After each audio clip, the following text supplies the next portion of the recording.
Well, today on Your Family, surviving your daughter's teenage years. Many mother and daughter relationships are filled with as much conflict as love, especially during those teen years. Dr. Roni Cohen-Sandler is the author of I'm Not Mad, I Just Hate You. And she's here with important advice for moms. Good morning, doctor. I love the title, by the way. Thank you. Scary to those of us that have children or young girls. You know, I have a 4-year-old, so I figure I've got 8 to 10 years before she really gets to be problematic. True? No. Not at all. Sorry about that, Asha.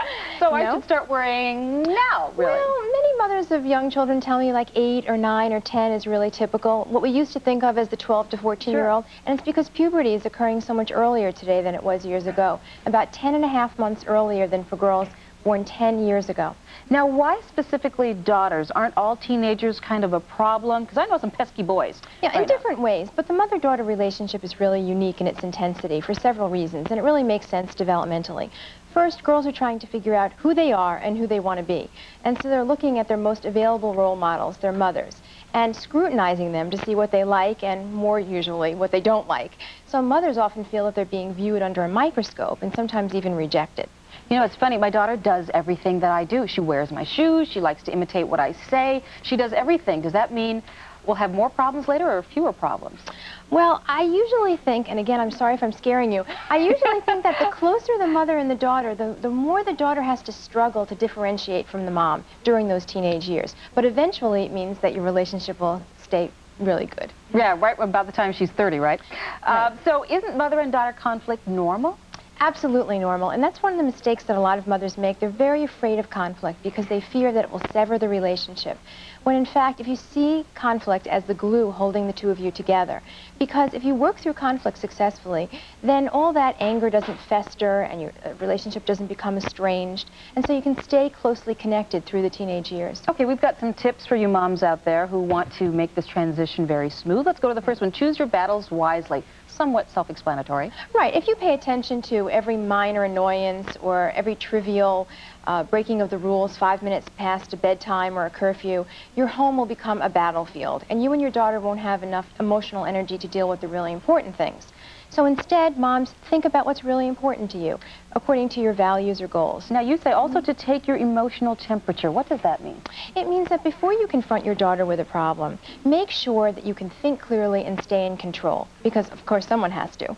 And if you can't, then delay your discussion with your daughter until you can. And I love this tip. Hear what you are saying. Sometimes you don't realize what you're saying. Tell me about that. Well, that's right. Many times you'll say something to your daughter with all good intentions, and then you'll be shocked because she'll react so negatively to what you're saying. For example, you tell your daughter, it's okay to go over to a friend's house after school, but just call me when you get there. And your daughter doesn't think, oh, what a great mother I have. She's so caring and concerned and responsible. Yeah, she's not thinking that at all. Right. She's thinking, my mother thinks I'm a baby. You know, It's so true. You know, it's funny. My mother used to say, and she watches this show, too, so I hope she's not mad at me. She used to say, don't wear black, wear bright colors. So I thought, she just thought I didn't look good in black. You know, how about you? Did your mother do things like that? Not only did she do it, but I expect either a phone call or an email later today saying, why did you wear black again? I told you, you don't look with the black thing. No matter how old you are, you still get phone calls. You still react in that way, right. I love this one, too. Follow the 20-second rule. Right. Well, this is based on the premise that teenage girls abhor long lectures. In fact, I think they have a special radar sensing when a long lecture is coming on, and they just tune out. So if you really want your daughter to hear things, say what you have to say in 20 seconds or less, and then move on.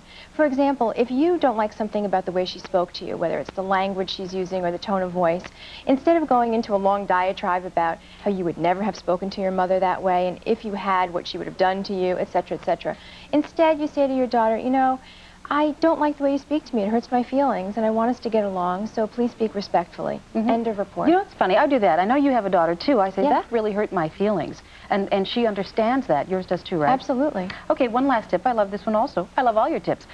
Learn to listen. Yes. The #1 complaint that I hear from teenage girls in my practice is, my mother doesn't listen to me. And sometimes what that really means is, if my mother listened to me, she'd let me go to this party, for example. And stay out all night. And stay out all night or do all those other things. But sometimes it really means that they're not listening. And I tell you, it's very hard to listen carefully. We always pay attention to the other half of communication, which is speaking. We want to say the right things to our daughters. We want to use the right words. We want to sound brilliant. But in fact, what they really need us to do sometimes is just to sit back and listen to them. Don't get distracted by other things. Don't think about what they're going to say. And especially, don't anticipate what you're going to say in response. So just shut up once in a while. Just listen. Okay. All right. Thanks so much, Roni, for coming in today. Appreciate it. Very helpful. And I'm scared to death. You'll find an excerpt of I'm Not Mad, I Just Hate You on our website at latertoday.msnbc.com. I'll check back with you in 8 years from now, 8 to 10 years. We'll be right back after this.